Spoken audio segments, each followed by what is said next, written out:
Olá a todos, meu nome é Sara Ruth dos Passos e essa é a minha apresentação para a 20ª SEMAC. Esse trabalho ele contou com a orientação do professor Dr. Ney Cavaguiste Leite e também com a co-orientação da mestranda Daniela de Castro Grijó e tem por título O Monitoramento do Zooplâncton na Lagoa da Conceição, Florianópolis, Santa Catarina.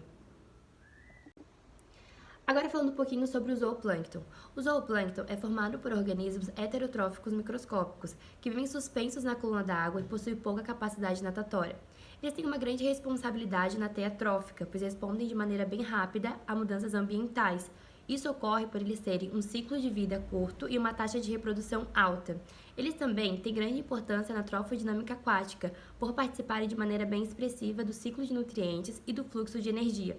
Também possuem uma variedade de organismos, como exemplo, protozoários, rotíferos e microcrustáceos. A importância de estudar o plâncton diz respeito diretamente à qualidade da água, que é fortemente influenciada por ações antrópicas e que acabam alterando a dinâmica aquática. Na lagoa, nos últimos anos, tivemos alguns acontecimentos que acabaram trazendo esses impactos, como, por exemplo, a construção de molhas para a abertura do canal Barra da Lagoa, que acabou trazendo um aumento de salinidade e também uma estratificação da coluna d'água, e isso gerou alguns pontos anóxicos dentro da lagoa. Também o crescimento populacional desordenado, sem o devido acompanhamento e tratamento de efluentes, e a respeito disso a gente tem alguns indicativos de eutrofização. E também em 2021, do mês de janeiro, a gente teve o rompimento da barragem, que é o rompimento da Lagoa Artificial de Tratamento de Efluentes, que acabou trazendo impactos negativos para a biodiversidade da lagoa. E apesar dela ser bastante estudada, nós temos apenas um artigo que foi publicado em 1988, que se dedicou a estudar a estrutura da comunidade zooplânctônica da Lagoa da Conceição. Os objetivos do trabalho foram analisar a distribuição temporal e espacial da comunidade zooplânctônica e analisar as mudanças ocorridas, tendo como parâmetro de comparação esse artigo que foi publicado em 1988. Agora entendendo um pouquinho sobre a Lagoa da Conceição. Ela é uma bacia hidrográfica localizada no leste da ilha de Santa Catarina, município de Florianópolis, num clima classificado como subtropical úmido.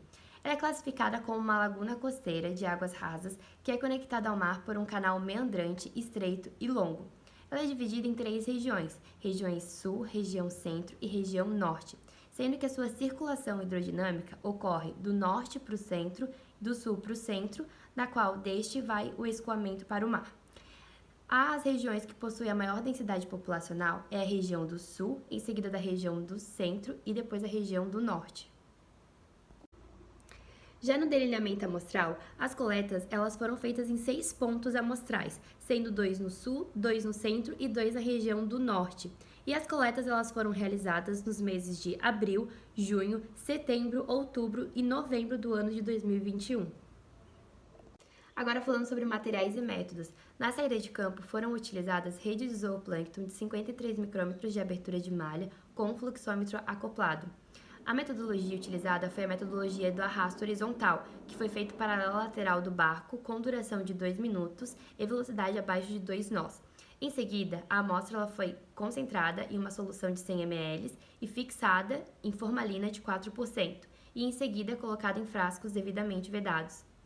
Agora falando sobre as análises laboratoriais.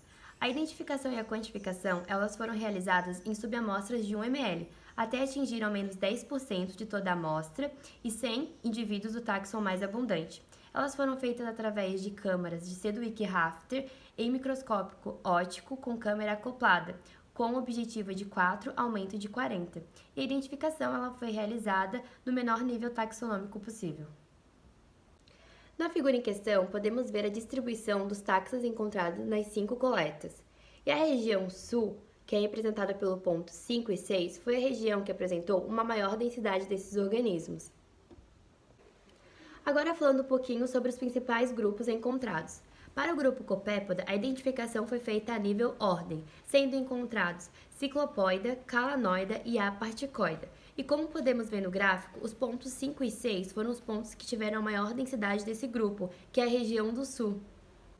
Já para o molusca, a identificação foi feita a nível classe, sendo encontradas larvas de bivalves e larvas de gastrópodes. E como podemos verificar aqui nesse gráfico, o ponto 5 e o ponto 6 foram os pontos que obtiveram a maior densidade desse grupo também. Para os rotíferos, a identificação ela veio a nível gênero e foram encontrados branquionos, sinquetas e outros rotíferos. E os pontos com maior densidade foram o ponto 6 e o ponto 1, sendo o sul e o norte, respectivamente. Para a apendiculária, foi identificada a nível gênero, o Oicopleura, e foram os pontos 4 e o ponto 3 os pontos com maior densidade desse grupo. Os cladóceras também foram identificados a nível gênero, sendo encontrados a penilha e a evádine. A penilha ela se mostrou mais abundante no ponto 1, já a evádine no ponto 5 e no ponto 6. E o gênero cladócera ele foi o menos comum e mais raro dos taxos que foram estudados. Como podemos verificar no gráfico, a comunidade ela apresentou uma variação temporal bem expressiva. No mês de abril, a gente tem uma baixa dominância total de indivíduos e uma dominância de rotífero, que é um grupo bem resistente, e isso diz muito sobre a qualidade da água não estar nas melhores das suas condições naquele momento. Já no mês de junho, a gente tem um aumento da abundância total de indivíduos e uma dominância de copépodas, que acaba se fixando como esse grupo mais dominante. Já no mês de novembro, a gente tem uma abundância de molusca nos pontos 5 e no ponto 6, que é a região do sul. Para concluir, identificamos que a comunidade ela teve sim heterogeneidade tanto espacial quanto temporal. Também concluímos que houve mudanças significativas em relação ao artigo produzido em 1988 e identificamos isso por ter presente em nossas amostras alguns organismos que são abundantes ou exclusivamente marinhos, como é o caso da apendiculária.